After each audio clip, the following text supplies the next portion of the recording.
let's see what we've got here. I know what that is. This goes with this mask, and you should take this mask and throw it directly in the trash. I hope you don't have to use that. If you're buying a welder, go ahead and get a welding helmet. You're going to need both hands to weld, and you're going to have to hold that welding mask with one of those hands. So get a helmet. All right, well, let's check this thing out. This is a little bigger than I thought it might be, which there's one thing I wanted to check. I want to see what this looks like.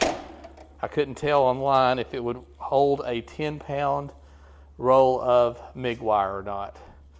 So give me just a second. I'm going to grab a 10-pound roll and we'll see if it fits. All right, there we go. This is ready. I threw some flux core wire in here mainly just to see if the 10-pound spool fits, and it does. So step one, that's awesome. Okay, here's where you run the wire through. So you just start it and push it in right through here. You see the wire coming out, and then it has to be fed right through that little spot there. So you get that going good as far as you can. Kick this back down. It's on a spring. Push that over, and you're set. This can be tightened down to push that wheel onto this part. This right here is going to be turning and feeding the wire through. All right, so I'm going to unplug the other welder. Let's plug in the new one here. So one thing that I've already found that I'm not in love with is this is kind of backwards to me. So normally it goes like this. You got your welder, 240 volt. You've got an adapter that you're going to plug this into. So this can now plug into the wall. Okay, so now the welder can run on 110. This does it backwards to me. You have this coming out of the welder, and you're going to plug this in. That's going to supply 240 to this regular outlet. But okay. All right, let's fire this thing on.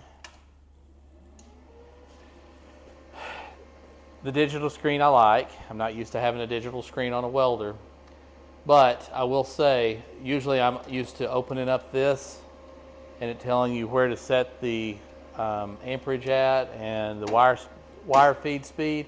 So I'll just have to get used to it. They're typically about the same. Whatever you have this one is about where you're going to have that one. I'm guessing it's probably going to be right in this area. I'm going to do some welding on some 11 gauge here. We'll try it out. While you got it close here, I have it on, have it with gas. Let's see, we've got a TIG option, stick option. Let's see, we need it on no gas right here. Okay, so let's move it to flux core. Interesting that that's a higher amperage at the same setting on flux core. All right, well, flux core is a little harder to do, and that's fine. I'll tell you what else I really like about this. This is great. Somebody was thinking on this. Whenever you're running gas, which it has the gas for the bottle hookup in the back, you run the gun, which this is powering the gun. You run the gun here with the gas, which makes it positive to the gun. And when you're running flux core, you got to run negative to the gun. So normally you're opening the side up of this and you're unbolting something and moving the wires around. This, you just change them right here in the front. And then whichever one that's not plugged in, your ground goes to. So we'll put the ground on the positive. So we're grounded there. We're grounded to the table. Let's throw some gloves on and let's weld a little bit on this 11 gauge and see how it does. Now, keep in mind, this is flux core wire, so it's not going to be as clean. It's going to have more spatter versus a gas weld. So let's just kind of keep that in mind while we're watching this go. All right, here we go.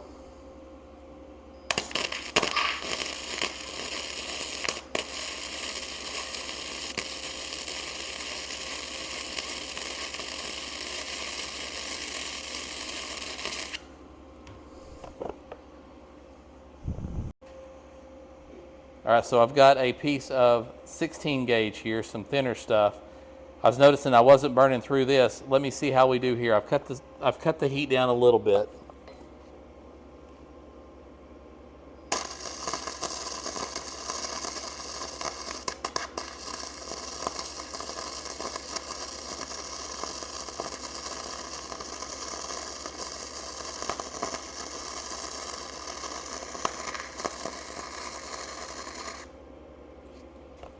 Okay.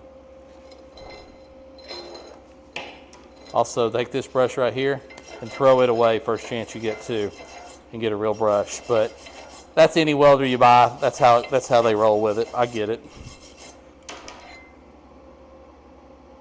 I was actually kind of trying to burn through that.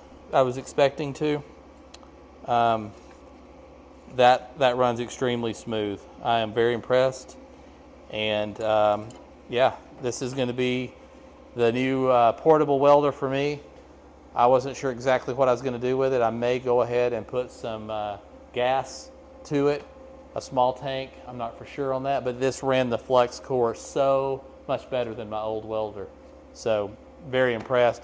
Looking forward to learning the TIG and maybe occasionally having a need to use a stick, but probably this thing's going to be used pretty much exclusively for flux core welding like this.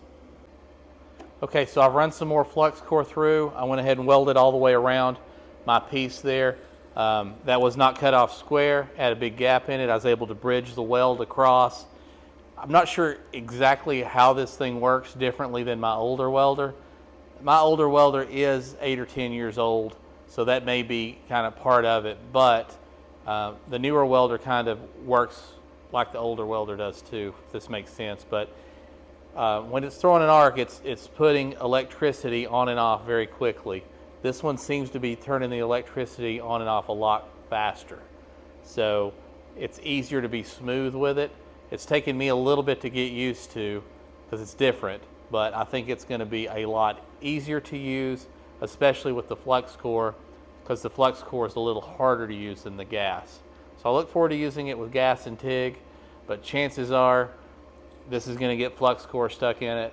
Flux core is great for welding outside where it's windy, and we're in Texas and it is almost always windy. So this is probably where it's going to land, and that's what I'm going to use it for. The one thing that I am going to do, as I do with all of my welders, is I'm going to upgrade this ground clamp, which will easily be done. I can just cut it off, and then I'll have a ground clamp that looks like this. And this is easily done. You just strip the wire back and bolt the wire down. So I'll put one of those on that.